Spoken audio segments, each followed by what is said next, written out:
session. Now we have been recording. We are also going to put the community agreements in the chat. We do want to make sure that this is a safe and comfortable space for all participants. So you're going to see those shared values in our chat group. We have a fabulous, amazing guest here. We're joined by our legislative counsel, Molly Lesser, and she's actually going to be leading today's session. And there's our values in the chat there. So Molly, if you want to take it away. Sure. Hi, everyone. I want to start off by saying throughout my life, I've gotten feedback that I talk fast sometimes. So if I'm going too fast, feel free to put in the chat. I will make sure to slow down. I want to make sure that we are all able to communicate together. So like Nicole said, I'm Molly. I am the legislative counsel here. I realized earlier today that this coming Tuesday, I'll have been at Catholics for Choice for a year. So very excited about that. I use she, her pronouns. A quick image description. I am in front of a blurred background. I'm wearing like a purple little frilly thing. And I have my hair kind of down, brown curly hair. I'm very excited to be in community with all of you and to be sharing how we can counter our anti-choice opposition. I want to start off by, sharing the basics. Who is our opposition? The Catholic Church has not always been as fixated on abortion as they currently are. The Vatican did not even codify its prohibition of abortion until 1917, so only just over 100 years ago. The U.S. Conference of Catholic Bishops didn't even start tracking trends in abortion policy reform until 1966. So why did the Catholic hierarchy take such an interest in abortion? Because controlling the narrative around abortion meant controlling women, gender diverse people, and people of color. The anti-abortion movement is and has been since its inception a tool for maintaining white male dominance in politics and society. In the late 1960s, the religious right launched the Long Southern Strategy. And this was a political effort meant to lure white Southern Democrats frustrated with desegregation to the Republican Party. People really wanted to attract those voters, and so the right-wing religion segregation in schools. Religious leaders like evangelicals Jerry Falwell and Bob Jones thought that by keeping schools segregated, they could indoctrinate students and create a new generation of conservatives who could continue their fight for traditional values. These people, along with Paul Weyrich, a conservative activist, realized that the racist defense of segregation wasn't mobilizing grassroots evangelical voters anymore. People didn't want to admit, yeah, I really like segregation. So they needed a new enemy to rally behind, and they chose women's liberation. It can't be said enough, the invention of abortion as a political issue emerged in the late 1970s out of a desire to maintain white Christian male power over politics and society. It was not a direct reaction to the Roe v. Wade decision in 1973. Weyrich and Falwell knew that abortion was a potent force capable of altering the political direction of the country, but in order to make the plan had not been much of a political issue up until that point. They needed misinformation because the fact is, abortion is beautiful, as we all know. They had to lie to make this work. The leaders of the movement had to say that Christianity and abortion had always been incompatible. In 1979, Falwell gave his first anti-abortion sermon making this claim. The evangelical pivot to abortion led to untold influence in politics. In 1980, Ronald Reagan's campaign against incumbent Jimmy Carter was failing. He was visited by Falwell and Weyrich, who convinced him to embrace an anti-abortion stance in this campaign. The move made his campaign soar and led to his election as the 40th president of the United States. This is somewhat ironic, though, because as governor of California, Reagan had signed the bill that legalized abortion in the state back in 1967. Abortion gave evangelicals like Falwell and Weyrich a powerful seat at the Republican table to want to uphold white supremacy. We know that since the start of the anti-choice movement, our opposition has had a lot of tools to spread their hate and disinformation. Unfortunately, that's what makes them so powerful. One resource they seem to have an unlimited amount of is money, and that's been true since the beginning. So I want to do a poll here. It looks like, because I'm not a co-host, I can't. Lauren, did you have that set up? I do. Would you like me to post it? I'm a co-host, so I can just. If you could, that would be great. Great. Perfect, thanks. So in 1967, how much did the U.S. Conference of Catholic Bishops spend to organize the National Right to Life Committee? And I'll give you a few minutes to look at the options and think about it. A minute or two.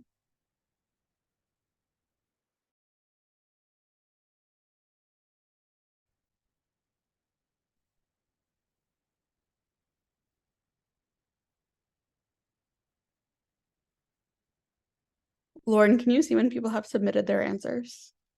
Yes, for some reason I can. It looks like we have 5 submissions, so I think I can go ahead and end it and share. Okay, perfect. Thank you. Are you all able to see the results then? Mm-hmm. Beautiful. Thank you. So they spent $50,000, which might not seem like that much money, but in today's money, it's almost $440,000. So quite a lot. To this day, Catholic dioceses around the country spend money to prevent their community members from accessing the reproductive health care they need.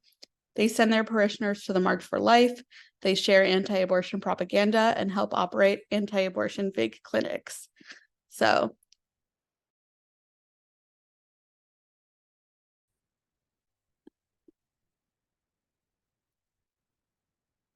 thank you. In 2022, how much did the Kansas City Archdiocese and other Catholic organizations spend on anti-abortion propaganda to try to squash the Kansas abortion ballot initiative?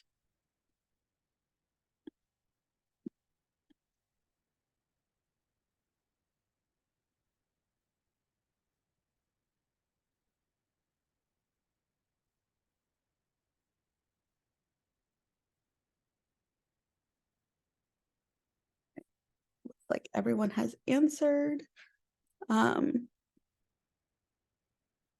everyone see the results? Cool. So they spent $2.5 million. In addition to that, the Kansas Catholic Conference spent $100,000 and Catholic Vote raised $500,000. $600,000 more. So in addition to that 2.5 million, we do get closer to that 3.5 million figure. So kind of we're all right.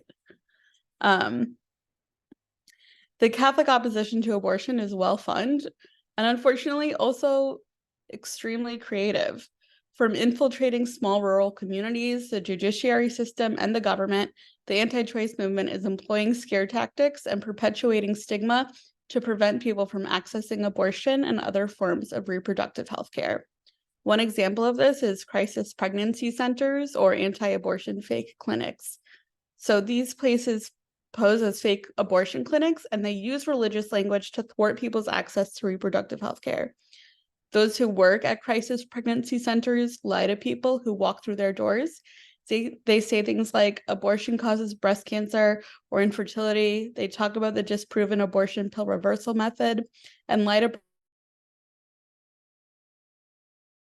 that by the time someone decides to have an abortion, it will be too late. They are so insidious in their messaging that I know someone who in high school was tricked into working at one thinking they were a real abortion provider. She only lasted about a week and a half before she figured it out, but that's how good they are at lying and deceiving even their own staff. Some of those centers even pretend to be actual abortion providers in terms of duplicating the actual messaging of real ones. Sometimes they'll position themselves directly across the street from real abortion providers. They make the names of their centers similar. Let's say an abortion clinic's name is A Woman's Choice. A nearby crisis pregnancy center might name their center A Woman's Center.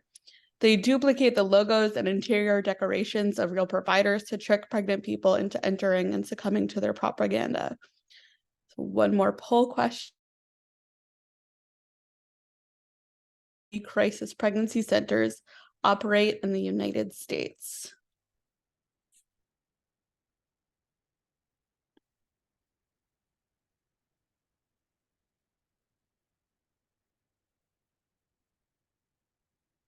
Correct.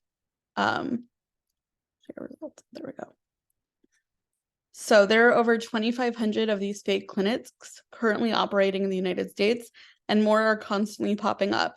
In addition to these physical locations, a lot of them have things like vans. They will go to the parking lot of abortion providers and say, we'll give you your ultrasound in your car. You know, that's totally normal. Another sneaky way the Catholic hierarchy can push their harmful agenda: Catholic healthcare, which is required to abide by the ethical and religious directives for healthcare set forth by the bishops, even if it goes against standard medical evidence. Or gender affirming care for those who need it. And Catholic healthcare is everywhere.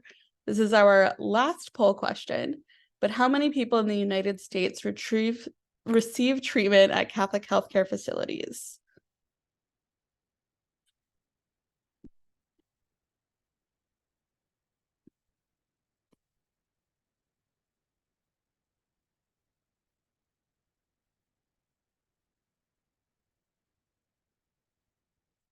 One in 4, which is such a shocking statistic.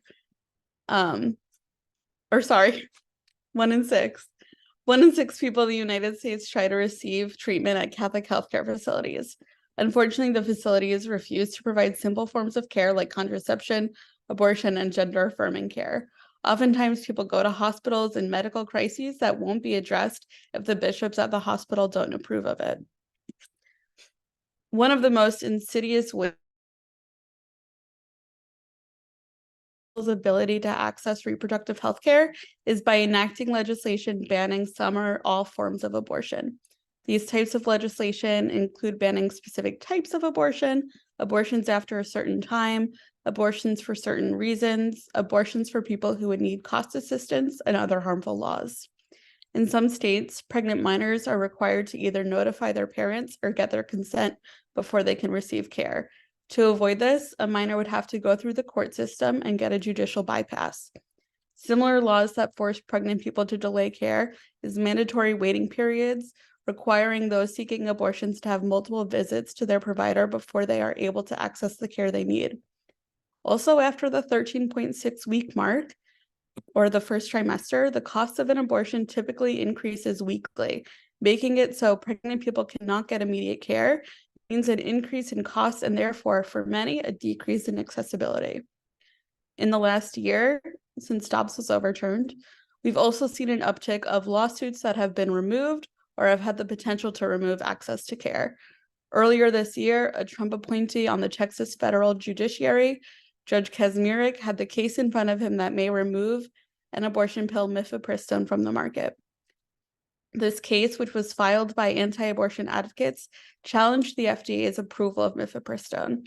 The anti-abortion advocates specifically started their organization, the Alliance for Hippocratic Medicine, in Kaczmarek's jurisdiction, so he would be able to dictate the outcome of their case. In Judge Kaczmarek's April 2023 decision, the judge attempted to block the approval. So far, his ruling has not been allowed to take effect, and on September 8th, the Department of Justice filed a writ of certiorari asking the United States Supreme Court to review the case. Unfortunately, this is the same Supreme Court that overturned Roe v. Wade last year, and we're still waiting to hear if they will take the case.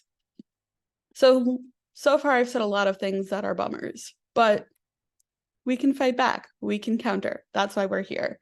The anti-choice opposition can try to make accessing an abortion impossible, and in some cases, they will be able to prevent abortion. We know that the abortion bans and restrictions are successful at reducing the number of people who are able to get abortions, but we're not helpless. And there are many ways for us to take action to protect access to abortion and show up for our community members who may need abortion care at some time and deserve to be able to get that care. So what can we do? We can talk to our legislators through lobbying. We can tell our members of Congress, why access to abortion and other forms of reproductive health care is important to us. We can say that the general assumption that Catholics cannot be pro-choice is false, and that our lawmakers are standing up for all of their constituents, including Catholics, when they work toward intimidated. I know the first time I did it last year, I was super nervous, but it's really just a conversation, and it's the job of US lawmakers to listen to their constituents and hopefully use what they learn in our meetings to represent us and help us. So what does a lobby meeting look like? Depending on the amount of people in the meeting, it's usually a half hour or less. The first part of a lobby visit is group introductions. The legislator or staffer who you're meeting with will want to know who you are and why you're there. It's important to make an ask too. So let's say I'm a staffer for a senator and Lauren is meeting with me. Lauren, how would you introduce yourself? Hi, thanks for having me today. Nice to meet you. I am Lauren, and I am the organizing and movement building manager at Catholics for Choice, and I myself personally am a proud Catholic for Choice. Usually at that point, the person would introduce themselves as well. And after everybody is done introducing themselves briefly, the different people personal to you. So Lauren, why do you care about abortion justice? Thank you for asking me and inviting me to share. I care about abortion access because as a Catholic, I believe in the Catholic social teaching values, which include human dignity, preferential option for the poor and marginalized, and solidarity. Each of these individually and collectively challenge me to act boldly in defense of the autonomy and rights of every person. I also was lucky and fortunate to be born as a daughter and granddaughter of really bold and brave Catholic women who were pro-choice. And I think that's twofold, both because they knew that it was not an option to not be, that they had to be, and because they themselves experienced restrictions to reproductive care. Their beliefs are certainly instilled in me, who I am and how I present myself, and my presence here today. So I hope that by being here, am able to serve as and I hope you will join me in supporting abortion rights. After everyone shares their stories, and thank you for sharing that, Lauren, the legislator or their staffer will respond. As a staffer, I'd likely respond to Ashley by saying something like, "That's so interesting. You and the senator are definitely on the same page about the importance of abortion access. I'm so grateful you shared all of this information with us. I'll pass it along to my boss." Now it becomes a more open discussion. You can ask questions to the staffer about what their priorities are currently. The staffer might ask you what else is important to you. Lauren, how would you respond to a more open-ended question like that? Yeah, I think part of it is looking at the three tenets of reproductive justice. So the rights to have children, the right to not have children, and the right to raise children in safe and sustainable communities. So any legislation that links to the last piece, which was the right to raise children in safe and sustainable communities, is important. That umbrella are ending climate change, gun violence and war, or improving access to gender-affirming care and other forms of healthcare, particularly for marginalized communities. All of those will be important to me. So right now, co-sponsoring the HEAL Act is essential. The HEAL for Immigrant Families Act removes legal and policy barriers to affordable healthcare impacting immigrants by expanding eligibility to cover all individuals who are lawfully present in the United States. Do you think the senator might be interested in co-sponsoring this? Usually the staffer won't give a definitive yes, they will, but they'll probably say something like, "I'll talk to them. That sounds like something right up their alley." Usually we meet with people who are really enthusiastic about our work, and if they aren't enthusiastic about our work when we first show up, they are after 3 minutes of talking to us. Usually they're not like outright unenthusiastic, they're just more, "Who are you?" During our most recent session, we wrote. So if you guys would be willing to take 10 minutes to yourself to reflect on how you might adapt what you wrote for a lobby visit, which of those values do you think would be important to share with your lawmaker or their staff? So it's 6:23 right now. We'll come back at 6:35. We'll give you 12 minutes. Molly, can you repeat the instructions, please? Sure. If you wanted to take 12 minutes on how you might adapt what you'd written last week for a lobby visit. So last week, the prompt was to write about why you're a pro-choice Catholic. So how would you share that or adapt that in a lobby visit? What of those values specifically do you think would be important to share with your lawmaker or their staff? And I'll also put that in the chat. Well, that would be great. I think the majority of folks were here last. You didn't join us. Great. Welcome. Welcome. We'd love to have you this time. We will put the chat in the prompt so you can reflect a little bit about it and then catch up. I make alternative plans for a host because my internet is coming in and out, and I don't want to end the meeting by getting flaky internet. So I'm gonna turn my camera off and work on the settings for that.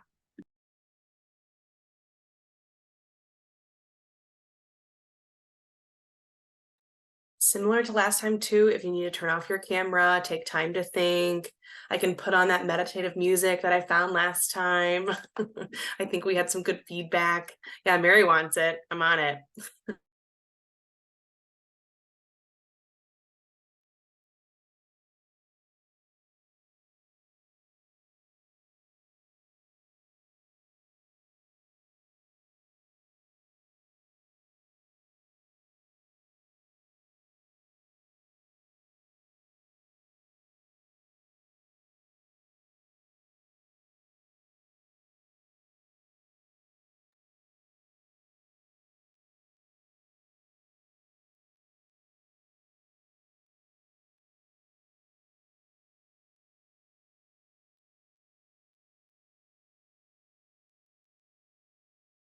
Can we hear our music?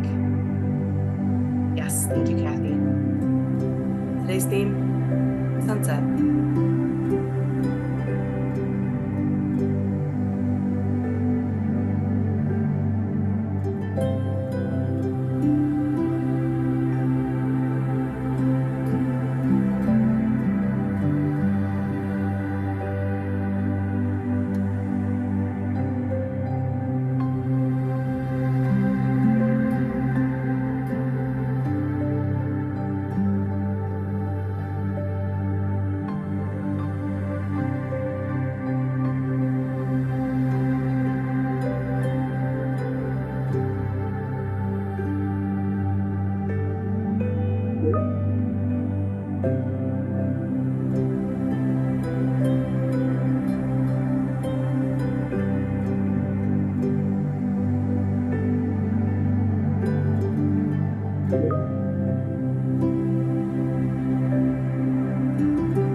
About a minute left if you want to start wrapping up your thoughts. Going back to the group.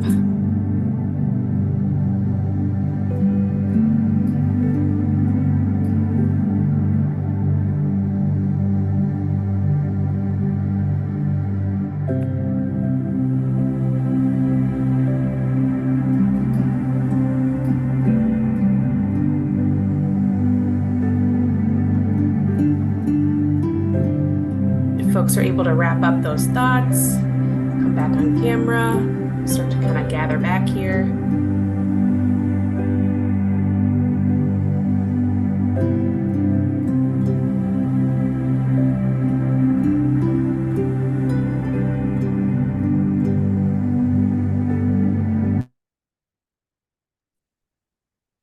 Thank you everyone for taking that time, and Nicole for your timekeeping and lovely music. Would anyone like to share what they wrote or some of their thoughts? I'd love to hear from you.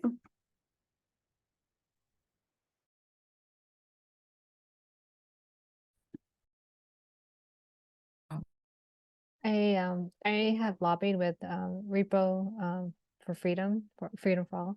And so it's actually really funny because it literally is just reading off of their script, right? But to be on a more personal level, you know, I would actually interject, one, I'm Catholic, right? Because one of our state senators is Catholic and she really is anti-abortion. But I would tell her, look, you know, it's a situation where no one's telling someone not or not to carry their, you know, in other words, there's a choice, and I respect someone who isn't, and she gets to, because her constituency, again, mostly Catholic, 98% of us already either know someone who has it or had done it, but 1 out of 4, right, already had an abortion. So she probably knows someone with an abortion who had an abortion. So, you know, it'd be kind of hypocritical of her to push her thoughts when really not all her constituents believe the same. Yep, that's a really good point. Thank you for sharing that. Does anybody else want to share?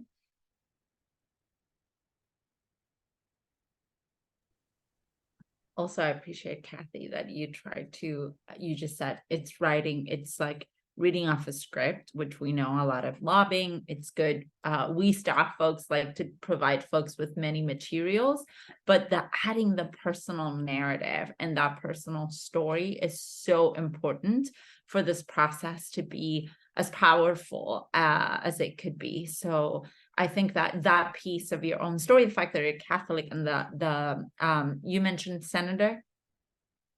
She's our state senator. Our so state, she's, yeah. yes, yeah, that the state senator is in fact Catholic as well. Like that value driven messaging and storytelling. It's like from last week, but like comes into this really tied into this really great. I don't want to put anyone in the spot, but I know that some folks have lobbied with CFC before. Julia, Yeah, I can go. so wondering if you Yeah, I thoughts can go. Kathy, I really liked your speech, and I'm glad that you've lobbied before. Like, welcome aboard to the CFC train, because it's really fun. I've done, like, when I was talking, I kind of can go either way because I am a public health professional. Like, I have a master's in public health, and so depending on who I'm talking to, I can either go entirely on the sort of fact, you know, I can go entirely on the fact-based bit where it's like, hey, like, you know, we can talk a little bit about like how Catholic values have a lot of justice basis, but many people who grew up Catholic cannot make informed decisions about their bodies. And now that and that was me, and now that I am a public health professional, I know that that is in fact wrong, and often leads to people more unintended pregnancies, etc. But I also, one of the things that I wanted to bring up too is like thinking about how while Catholicism has these incredible justice-oriented values, like the men who speak and whose voices and perspectives are valued by the church often do not value a woman's right to choose. But there are many women in the pews who have had abortions or support the right to an abortion and simply do not speak openly about it for fear of losing approval of the men in their lives. So like, for example, when I was in high school, I took like an ethics class, and I came home, like, we're Catholic, like, you know, I'm also 15, like if I got pregnant, like what would we do? And she looked at me and she was like, oh, I would take you to get an abortion, we just wouldn't tell your father.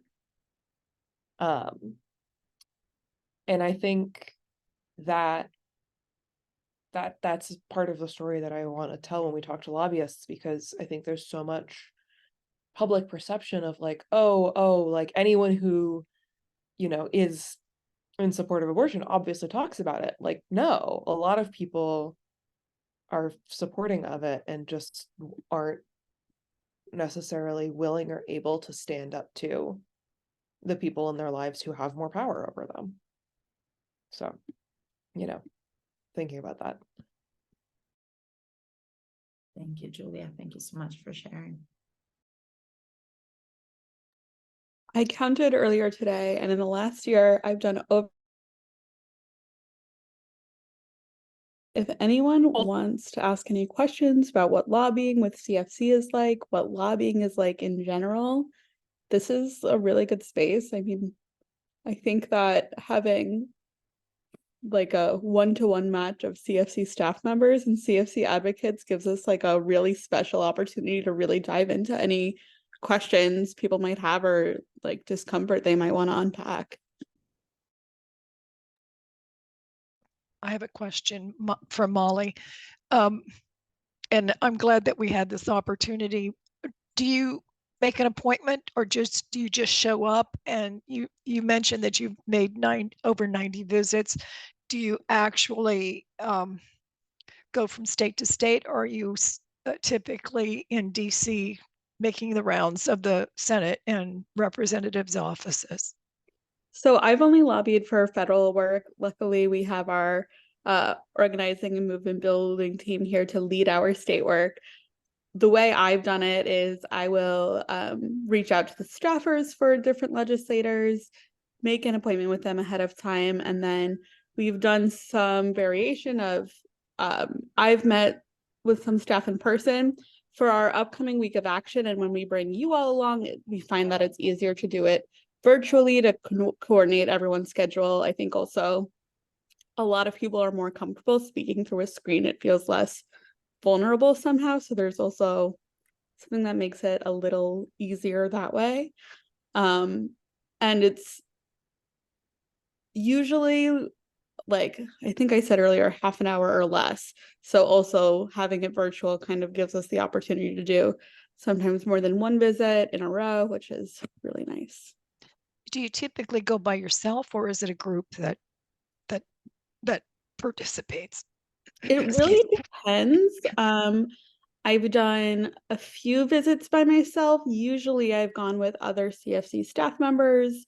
However, if we were to go with advocates, which we do occasionally, the OMB team does it more like through their state work, I believe.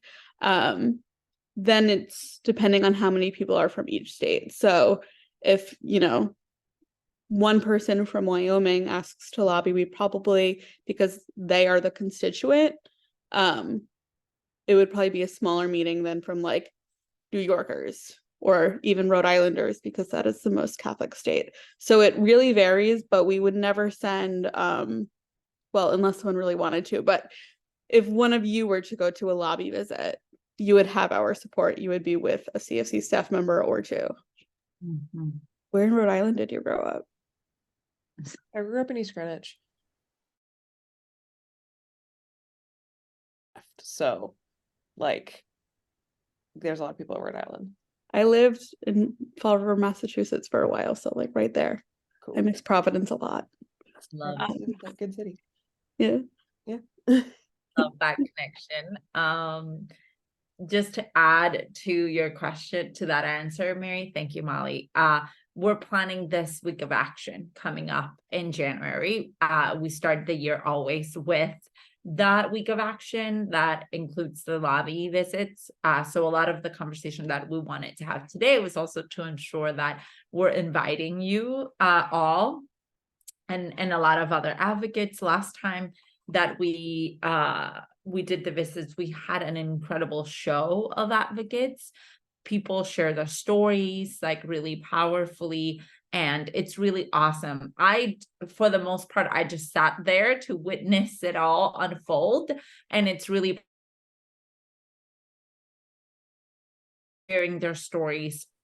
And we support folks that want to share in whatever extent, you know, whatever they need in order to feel like equipped to be able to share and to have that visit. So from another meeting that we will have at the beginning of the year to prep more in depth for the lobby visits, to one-on-one conversations, if you want to practice your story and hear our feedback, like we just walk with people along the way and make sure that you feel supported and equipped and powerful going into these conversations.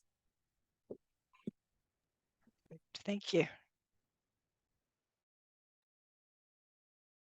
there anything else we can answer for you all or talk about with you all today?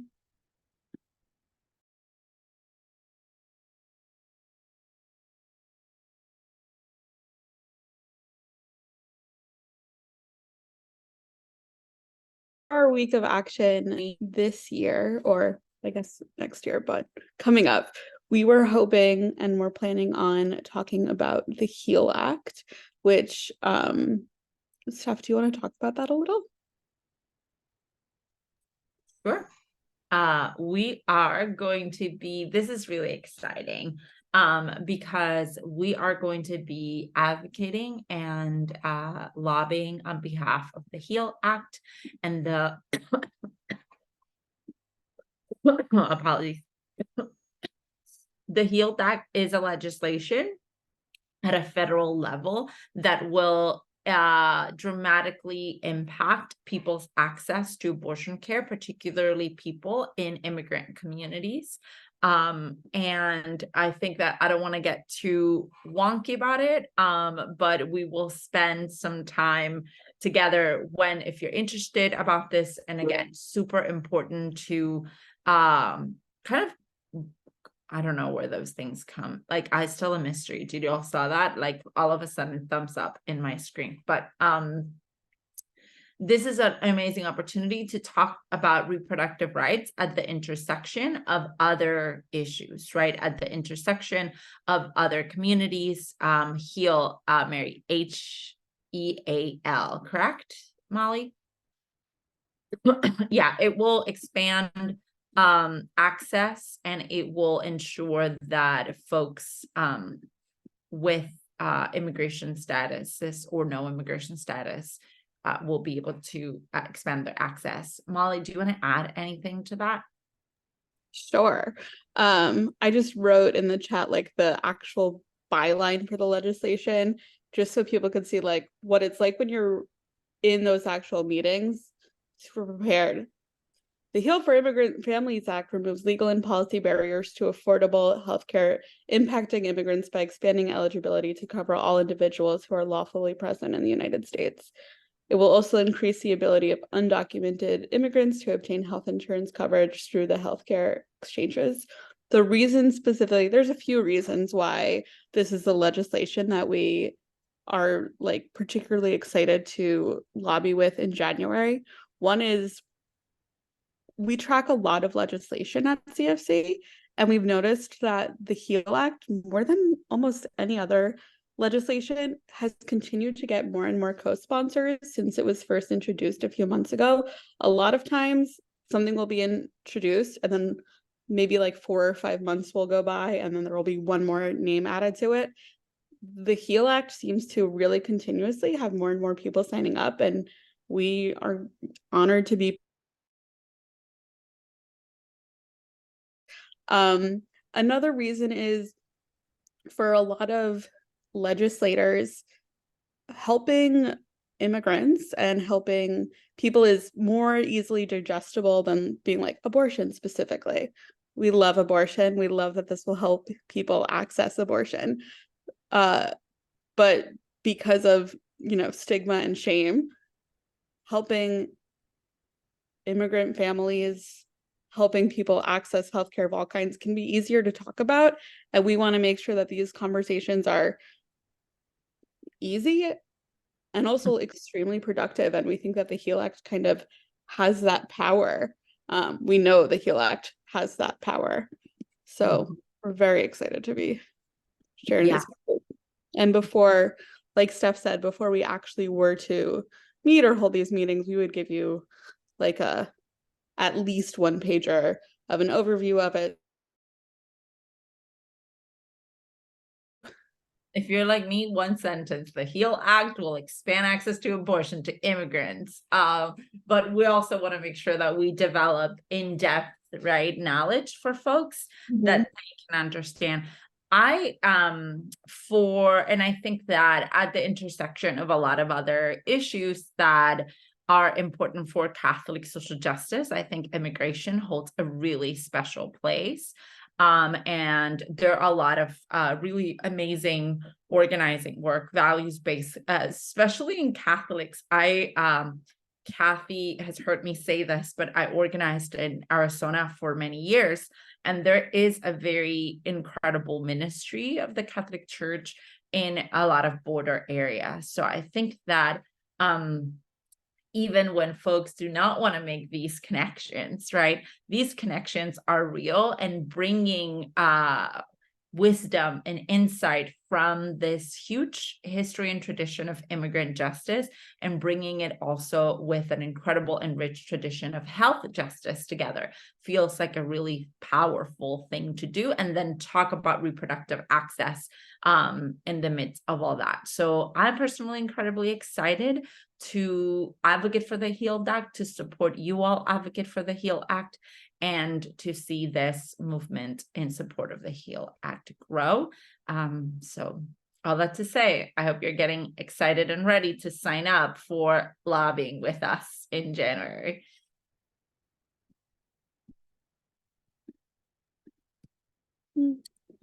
Unless there are any other questions, I know that this was the last of the Advocates Bible study sessions. If anyone wants to reflect on the last 4 sessions before Steph closes out, feel free. We have 8 full minutes left to share. Yeah.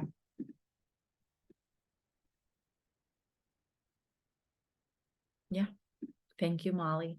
I think that as we close our time together, this is a great time. I know that we've also, like, every time closed with a blessing, but because we have the luxury of time, I would like to open it up for folks. If you have any gratitude or anything that you like to say before we close our time together, there's always the invitation to schedule a one-on-one conversation with me and the organizing and movement building team. So we'll make sure that we also link to those opportunities in the chat as well. But yeah, any gratitudes that we want to share tonight, and I will close us in. Yeah, I will close this up.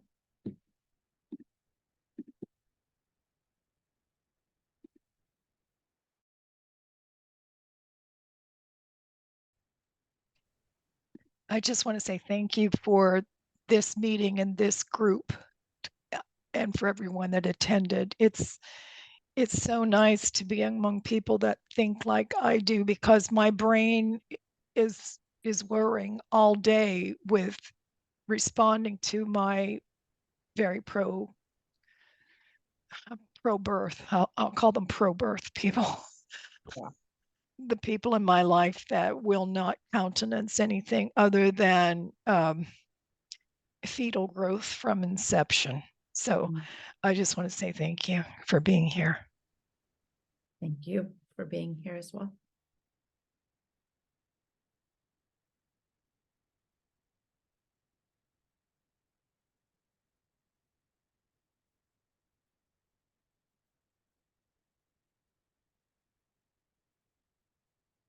Lauren or Nicole? I would share just gratitude. I, as many of you know, came on to CFC staff just about 2 months ago. So it's very soon before the Advocates Bible study started, and being able to spend these 2 months as I grow into this team and the organization alongside all of you every 2 weeks has just been such a joy. And to Steph and Nicole, especially for organizing these every 2 weeks, it has been just a pleasure. So I hope to be able to stay in touch with all of you well beyond this, but deep gratitude for showing up to these sessions, participating so fully, and serving as a very warm welcome to me on CFC. There are also some folks that are not on our session tonight, but have had some amazing conversations. So to give them some just gratitude, as well as everyone that showed up to our final session, we've had really great one-on-one conversations. I always enjoy reading the chat. So sometimes I know it can be nerve-wracking to go off of mute and to communicate. I myself can be that person, and I will always comment in the chat. So I'm very grateful for folks communicating in the ways that they know how, reaching out to us individually, commenting in the chat, and knowing that we are the majority, as Mary was saying, that we are like-minded, and then we are here. Thank you so much. Great. Thank you to Molly for supporting us in leading this session. Thank you to Jamie Manson, who was here for the second session in that conversation, and just very present to everyone who's here and committed to the 4 sessions. Thank you so much. Thank you for the ones that are not here, that we're still holding them close to our hearts. And like Nicole said, the 3 of us have had really amazing conversations with a lot of the people that have been attending these conversations. And I'm really hopeful of all the incredible work that we will be able to do together. So in the spirit of community, in the spirit of solidarity, in the spirit of fellowship, just wrapping up, incredibly grateful and hopeful for what can happen when folks commit to change. So thank you so much for your presence, for your insight, for your participation, for your emojis, for your chat comments, for your emails that you send to us. Feel free. We will send a wrap-up email with all of the recordings. So if you get a moment and you're like, what did they said about the Jamie said a month ago, you can go back and watch those videos. There is not a video for session 3. We thought that it was a really powerful, intimate conversation about story sharing. So we decided to keep that close to us and not share that publicly. But if you also want to learn more about your own, how to tell your own story and how to share your own story, schedule some time with us and we'll gladly support you in that as well. So we'll love to hear from you. We'll love to hear your feedback about how this went, and we look forward to continuing doing this work with you all next year. So happy Advent to everyone. Happy holidays to folks, and we will see you next year for starting the year with some powerful lobbying. So thank you, everyone. Have a good evening.